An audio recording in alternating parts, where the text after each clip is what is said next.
Коли мы у вас про эти жидовские могилки, то я, знаете, что поглядел на старым фотоздымку Первой мировой войны, и там за Еленой сразу идут домки, люди жили, то, наверное, могилки были за домами, там крыху долей. Эти в середине домов, эти старые были.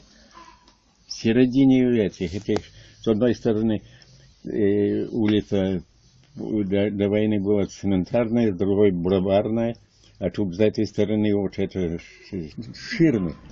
Эти улицы выходили на ширму вот эти.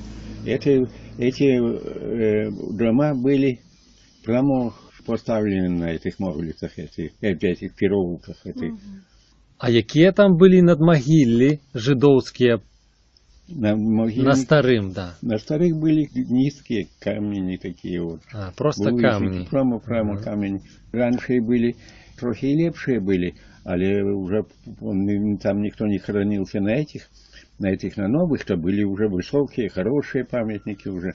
Мраморные там были, такие вот камни уже.